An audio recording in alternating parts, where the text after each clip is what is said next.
Success doesn't come from finding perfect conditions. It comes from solving imperfect ones. Introduction. Hi, this is Dr. Julian Vance, Mindset Mastery, the Art of Solution-Focused Living. A guide to breaking free from problem-centered thinking and building a life of intentional progress. Introduction, the shift that changes everything.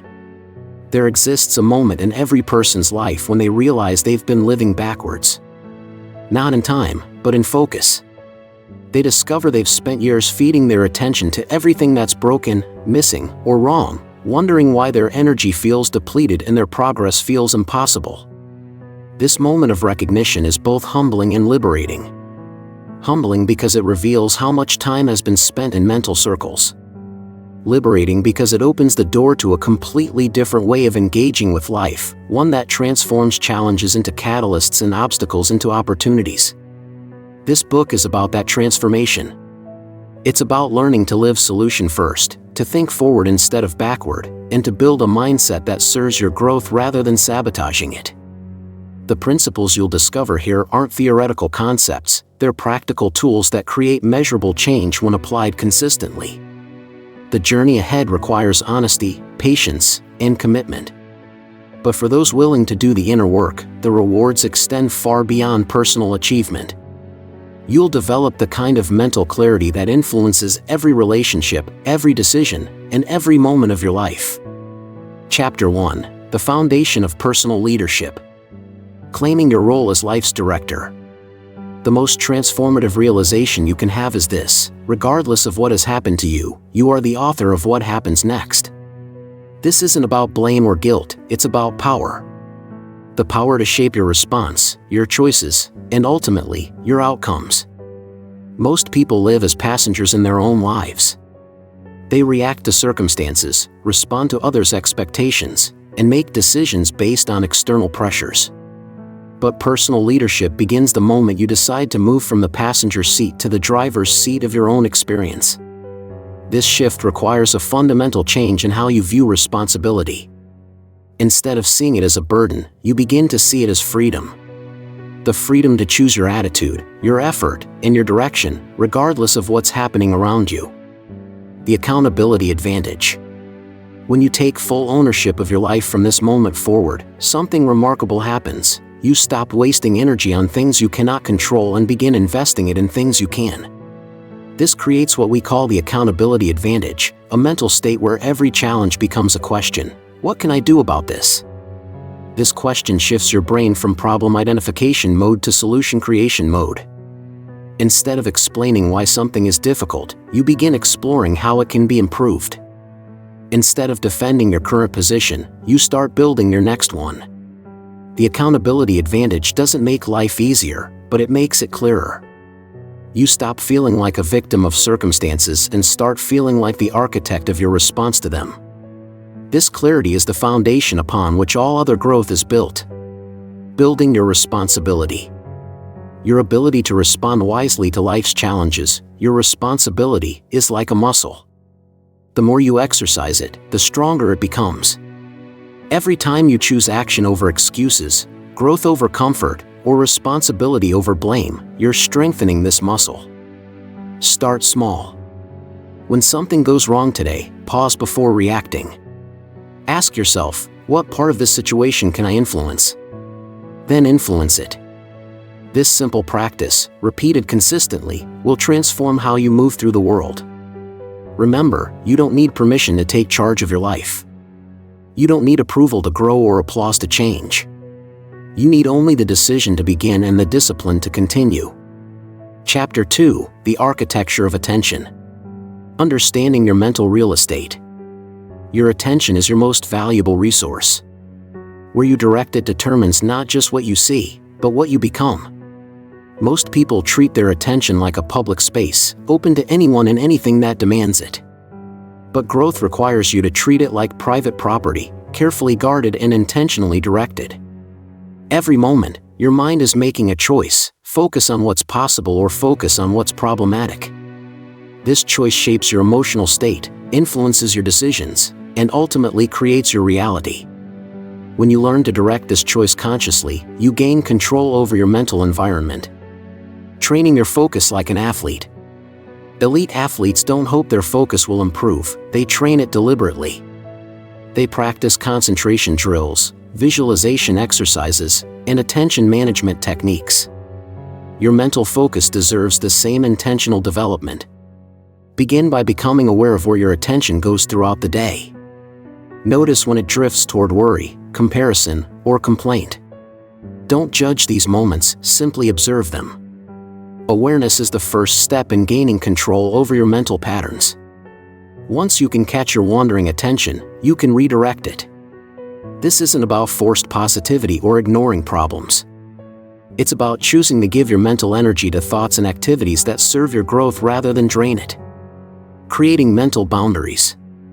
Just as you wouldn't allow strangers to rearrange your living room, you shouldn't allow random thoughts to rearrange your mental space. This requires creating boundaries around what you allow into your mind and how long you allow it to stay there.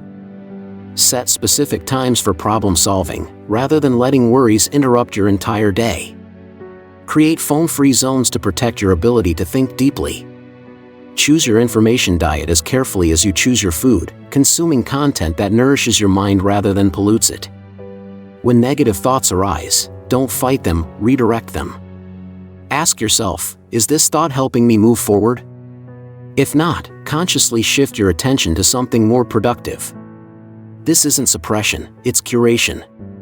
Chapter 3, The Courage to Begin Before You're Ready. Understanding the fear-action dynamic. Fear and action exist in a delicate balance. The longer you wait to act, the more power fear accumulates. The sooner you move, the less control fear has over your choices. This isn't about being reckless, it's about being strategic with your timing. Most people believe courage feels like confidence, but that's rarely the case. Courage usually feels like nervousness, uncertainty, and moving forward anyway. It's the decision to act in alignment with your values despite the discomfort in your body. The key is to act while the challenge is still manageable, before your imagination has time to turn it into something insurmountable. Small problems are easier to solve than large ones, and most problems grow larger in your mind when you delay addressing them. The power of imperfect action. Perfectionism is fear disguised as a standard. It keeps you waiting for the ideal moment, the perfect plan, or the complete confidence that rarely comes. But progress is built on imperfect action, not perfect preparation. You don't need to see the entire staircase to take the first step. Clarity often comes through action, not before it. When you start moving, you gather information, experience, and momentum that weren't available to you while you were standing still. This doesn't mean acting without thought, it means acting without the illusion of certainty. Some clarity only emerges after you begin. Some paths only reveal themselves when you start walking. Building your action muscle. Like any skill, the ability to act despite fear improves with practice. Start with small acts of courage, making that phone call you've been avoiding, having that difficult conversation, or starting that project you've been postponing. Each time you act before fear has time to build, you're training your brain to associate action with safety rather than danger. Over time, this rewires your default response from hesitation to movement. Remember, the goal isn't to eliminate fear, it's to stop letting fear make your decisions. Feel the fear, acknowledge it, then act anyway. This is how you build the kind of courage that creates extraordinary lives. Chapter 4, Mastering Your Internal Responses. The Art of Conscious Reaction. Your external circumstances are often beyond your control, but your internal responses are entirely within it. This distinction is crucial because your responses shape your outcomes more than your circumstances do. Two people can face the same challenge and create completely different results based solely on how they choose to respond. Most reactions are unconscious, automatic patterns developed over years of repetition. But conscious reaction is different. It's the ability to pause between stimulus and response, to choose your attitude and approach rather than defaulting to old patterns. This pause might be just a few seconds, but within those seconds lies your power. The power to respond with wisdom rather than emotion, with strategy rather than impulse, with your highest self rather than your triggered self. Developing emotional intelligence. Emotional intelligence isn't about suppressing emotions, it's about managing them skillfully. It's the ability to feel fully while thinking clearly, to experience emotions without being controlled by them. When challenging emotions arise, practice the stop technique. Stop what you're doing, take a breath, observe what you're feeling, and then proceed with intention. This simple process creates space between feeling and action, allowing you to respond rather than react. Remember, emotions are information, not instructions.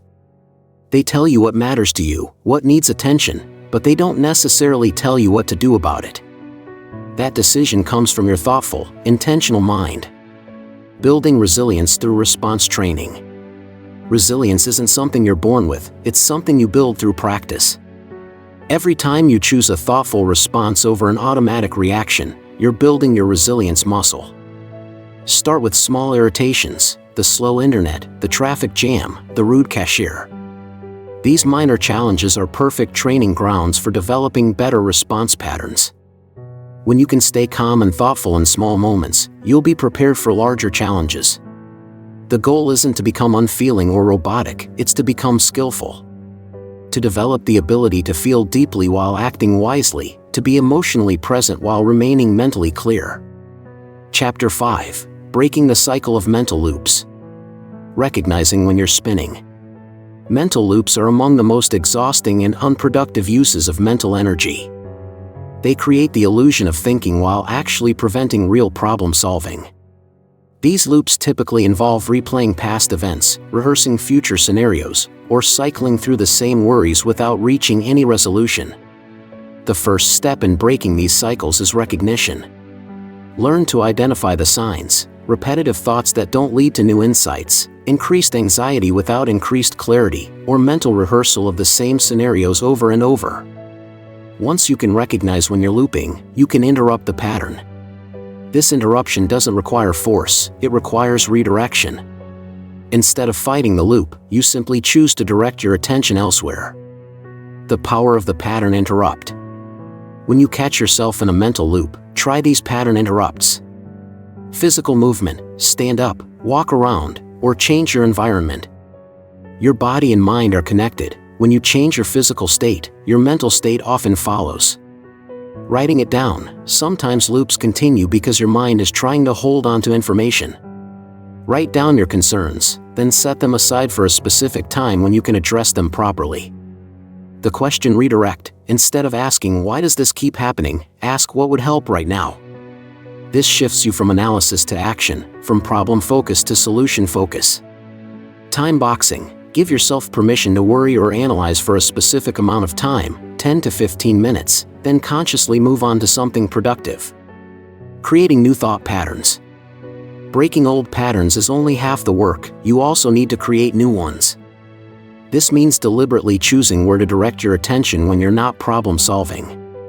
Develop interests and activities that engage your mind constructively: learning new skills, creative projects, physical activities, or meaningful conversations. These positive engagement patterns give your mind somewhere productive to go instead of defaulting to worry loops. Practice gratitude and appreciation not as a feel-good exercise, but as attention training. When you regularly notice what's working in your life, you train your brain to look for solutions and opportunities rather than problems and threats. Chapter 9. Emotional regulation for clear decision-making. The emotional decision trap. When emotions run high, decision-making ability runs low. This isn't a character flaw, it's neuroscience. Strong emotions literally hijack the prefrontal cortex, the part of your brain responsible for complex reasoning and long-term thinking. Most people make their worst decisions when they're angry, scared, hurt, or overwhelmed. They say things they don't mean, agree to things they shouldn't, or avoid things they need to address. The key to avoiding this trap is learning to recognize emotional overwhelm and creating space before making important choices. This doesn't mean suppressing emotions or pretending they don't matter. Emotions carry important information. But that information is best processed when you're calm, not when you're activated. The calm protocol. When you notice strong emotions affecting your thinking, use the calm protocol. C. Catch the emotional activation early. Allow the emotion without acting on it immediately. L. Lower your physical activation through breathing or movement. M. Make decisions from a centered place. This protocol creates space between feeling and action, allowing you to honor your emotions while protecting your judgment. Building emotional fitness. Like physical fitness, emotional fitness requires regular practice. You can't wait until you're in crisis to develop emotional regulation skills. You need to build them during calm moments so they're available during challenging ones. Daily practices that build emotional fitness include meditation or mindfulness exercises, regular physical activity, journaling to process thoughts and feelings, deep breathing exercises, progressive muscle relaxation, time in nature. These practices aren't luxuries, they're essential tools for maintaining the kind of mental clarity that leads to good decisions and strong relationships. Chapter 10: Persistence in the face of slow progress. Understanding the nature of real change. Real change happens slowly, then suddenly. Like water gradually wearing away stone, consistent effort often produces invisible progress for long periods before creating visible breakthroughs. This reality challenges our culture's obsession with quick results and instant gratification. Most people abandon their efforts during the invisible progress phase. They interpret slow results as no results. Lack of visible change is proof that change isn't happening. But some of the most important growth occurs beneath the surface, in places you can't see or measure immediately. Understanding this pattern can transform your relationship with progress. Instead of being discouraged by slow movement, you can recognize it as a natural part of the growth process. Instead of quitting when results feel invisible, you can trust that consistency is creating change even when you can't see it. The compound effect of small actions. Small actions, repeated consistently over time, create massive results through the compound effect. This principle applies to everything: relationships, skills, health, wealth, and personal development. But the compound effect requires patience, something our instant gratification culture doesn't teach.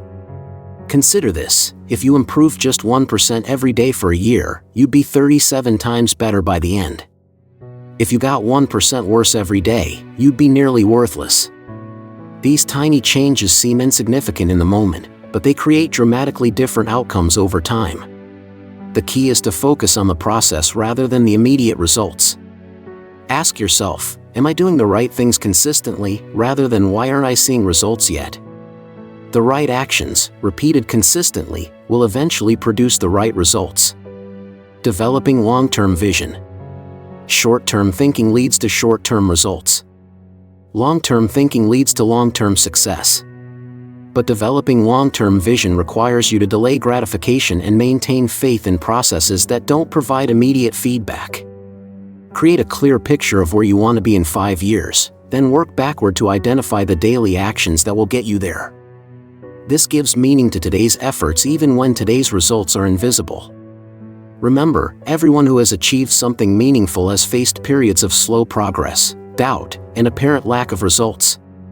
The difference between those who succeed and those who don't isn't talent or luck, it's persistence through the slow periods. When progress feels too slow, remind yourself, you're not behind schedule, you're on schedule. Real change takes time.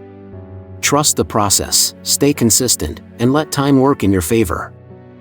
Chapter 11: The Science of Mental Momentum. Understanding psychological inertia. Just as physical objects at rest tend to stay at rest, minds stuck in negative patterns tend to remain stuck until acted upon by an external force. This psychological inertia explains why breaking out of limiting mindsets feels so difficult. Your brain has literally carved neural highways that make certain thought patterns automatic. The good news is that momentum works both ways. Once you begin moving in a positive direction, that movement becomes easier to maintain. Each small win builds confidence, each solved problem increases your problem-solving capacity, and each forward step makes the next step more natural. Mental momentum isn't about feeling motivated all the time, it's about creating systems that keep you moving even when motivation is low. It's about building identity-level changes that make positive actions feel natural rather than forced. The momentum building formula. Creating sustainable momentum requires 3 elements working together. Consistency over intensity. Small actions performed daily create more momentum than large actions performed sporadically. A 15-minute daily practice beats a 3-hour weekly session because consistency builds neural pathways more effectively than intensity. Identity-based changes. Instead of focusing solely on outcomes, focus on becoming the type of person who naturally produces those outcomes. Don't just want to be healthy, become someone who prioritizes wellness. Don't just want success, become someone who takes consistent action toward their goals. Environmental design. Your environment should make good choices easier and bad choices harder. Arrange your physical and social environment to support the behaviors you want to maintain. This reduces the mental effort required to make positive choices. Breaking through resistance points. Every journey toward positive change encounters resistance points, moments when your old patterns fight back against new ones. These points are predictable and temporary, but they feel overwhelming when you're experiencing them. Common resistance points include the novelty fade, days 7 to 14 when the excitement of change wears off. The complexity crash, days 21 to 30 when the effort required feels overwhelming. The progress plateau, days 45 to 60 when results slow or become less visible. The identity challenge, days 60 to 90 when new behaviors conflict with old self-image. Understanding these patterns helps you prepare for them rather than being blindsided by them. Resistance isn't a sign you're failing, it's a sign you're changing, and change always involves some discomfort. Designing your momentum system. Create a personal momentum system with these components. Daily non-negotiables. Identify 2 to 3 small actions you'll do every day regardless of circumstances. These should be so small that you can't reasonably make excuses to avoid them. Weekly reviews. Spend 15 minutes each week reflecting on what worked, what didn't, and what you want to adjust.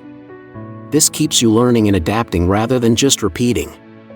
Monthly challenges. Set small, achievable challenges that stretch you slightly beyond your comfort zone. Complete the challenge, then set a new one. Quarterly assessments. Every 3 months, take a broader view of your progress and adjust your systems accordingly. This ensures you're building toward larger goals, not just maintaining daily habits. Chapter 12. The Art of Productive Struggle. Redefining your relationship with difficulty.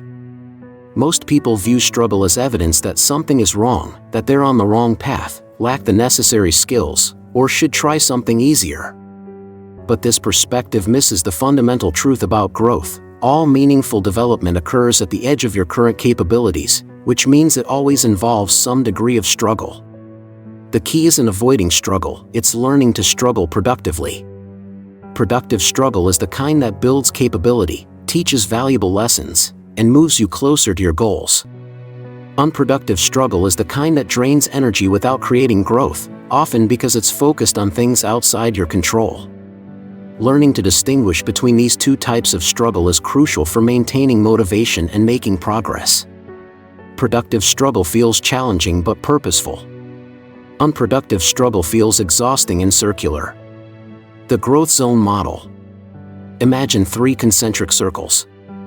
The comfort zone, where everything feels easy and familiar. No growth occurs here because no new capabilities are required. The growth zone, where you're challenged but not overwhelmed. This is where productive struggle occurs. You're stretched beyond your current abilities but not beyond your capacity to adapt and learn. The panic zone, where the challenge exceeds your current capacity to handle it effectively. This creates unproductive struggle that often leads to overwhelm and retreat. The art is learning to spend most of your time in the growth zone, challenged enough to develop new capabilities but not so overwhelmed that you can't function effectively. Building struggle tolerance. Your ability to handle productive struggle can be developed like any other skill. Start with challenges that stretch you slightly, then gradually increase the difficulty as your tolerance grows.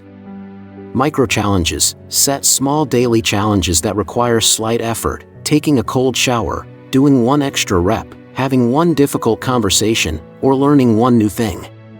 Skill stacking. Instead of trying to master completely new areas, build on existing strengths. This creates productive struggle without overwhelming complexity.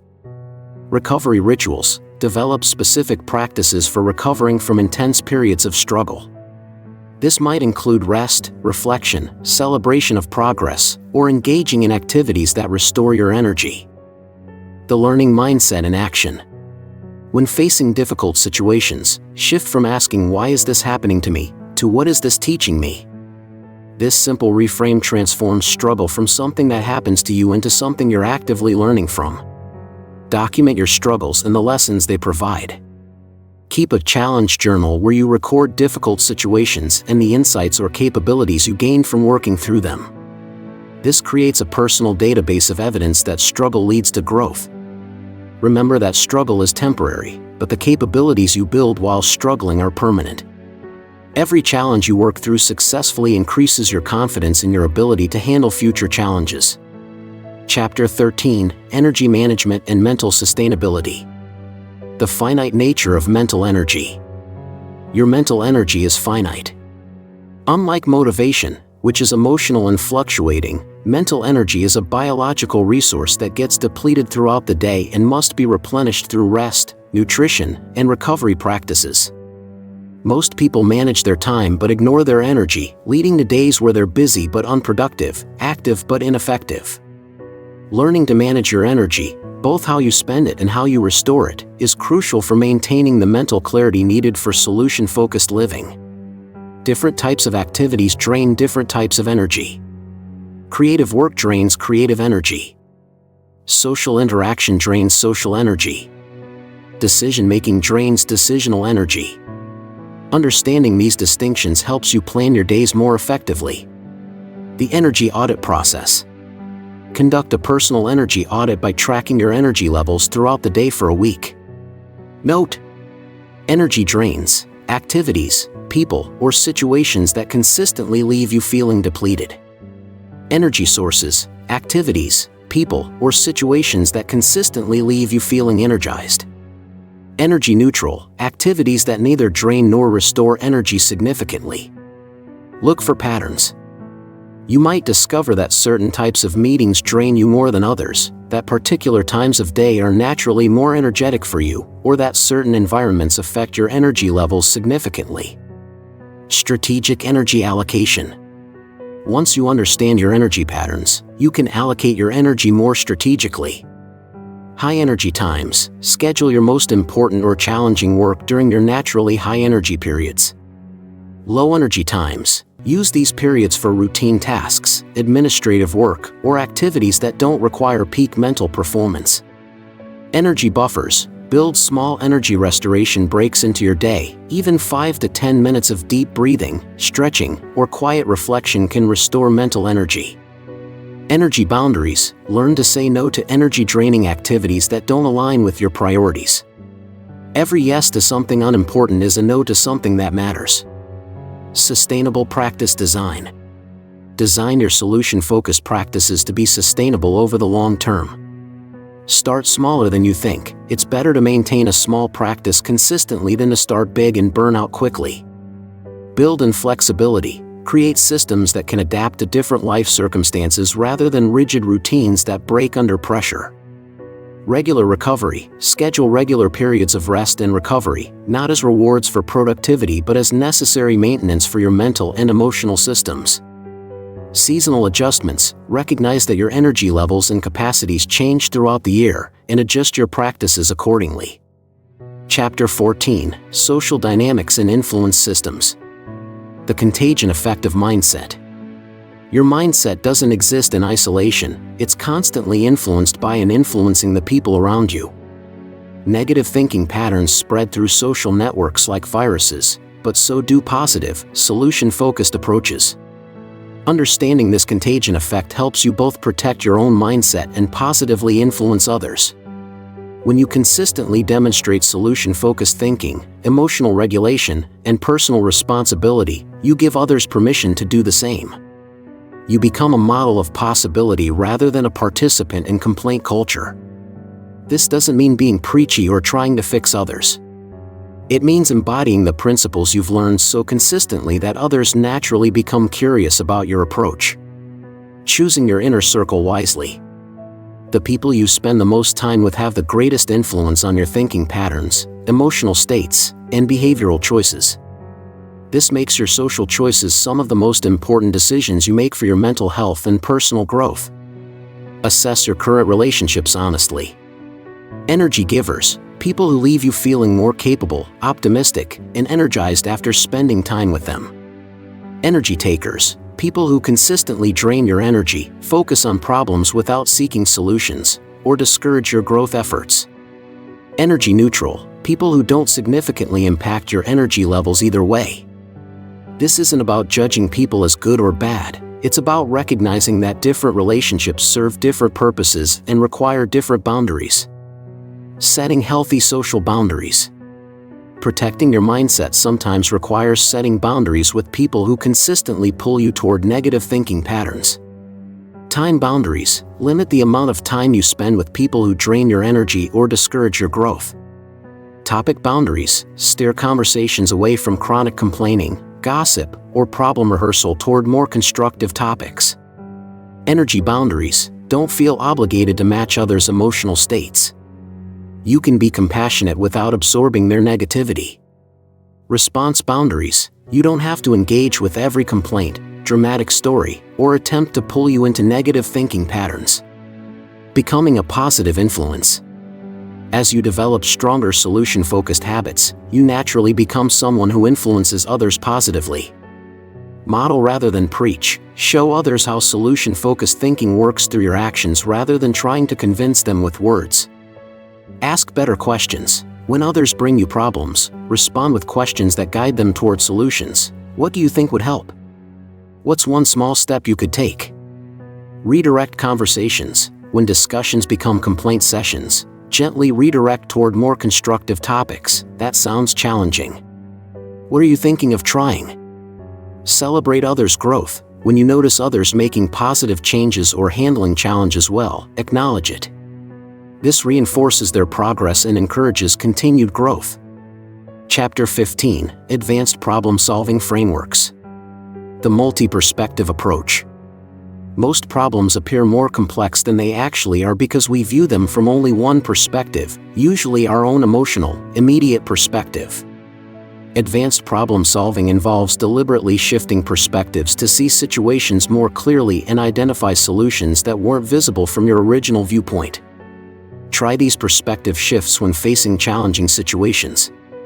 The observer perspective, step back and view the situation as if you were a neutral observer.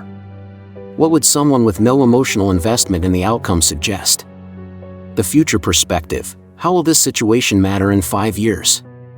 What would your future self advise you to do?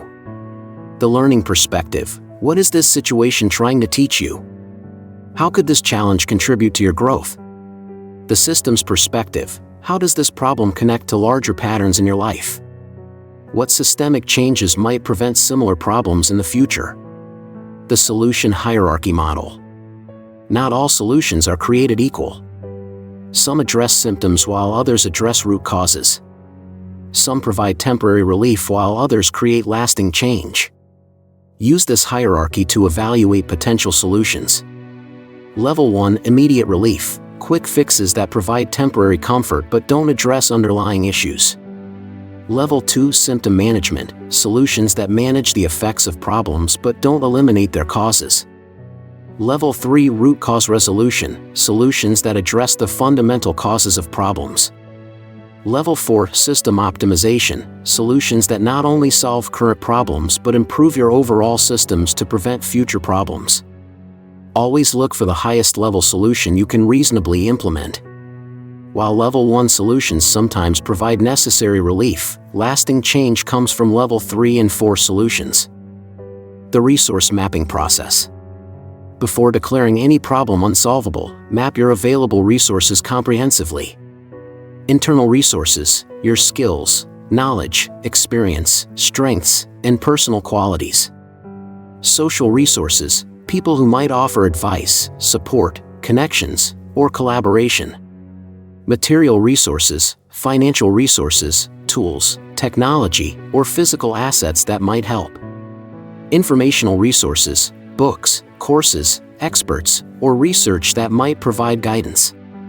time resources, available time, and how it might be optimized or reallocated. Often, problems persist not because solutions don't exist, but because we haven't fully utilized our available resources. This mapping process frequently reveals solution pathways that weren't initially apparent. The constraint analysis method. Sometimes the fastest path to a solution involves identifying and removing constraints rather than adding new efforts. Ask yourself, what's stopping me from solving this problem? Identify constraints. Which constraint has the biggest impact? Prioritize constraints. What's the smallest change that would remove or reduce this constraint? Find leverage points. This approach often reveals that small changes in the right places can create disproportionately large improvements in outcomes. Chapter 16. Building your personal operating system. Creating your life architecture. Just as computers run on operating systems that determine how they process information and execute commands, you can develop a personal operating system, a set of principles, practices, and decision-making frameworks that guide how you process information and take action in your life. Your personal operating system should include core values, the fundamental principles that guide your decisions. Decision frameworks, systematic approaches for making choices. Daily practices, routine activities that maintain your mental and emotional well-being. Response protocols, predetermined approaches for handling common challenging situations. Growth systems, structured approaches for continuous learning and development. Your values-based decision framework. Most decision-making difficulty comes from unclear values. When you know what matters most to you, most decisions become much simpler. Develop a clear hierarchy of your core values, then use this hierarchy to evaluate choices. For any significant decision, ask, which option best aligns with my core values? Which option would I be proud of 5 years from now? Which option contributes to the person I want to become?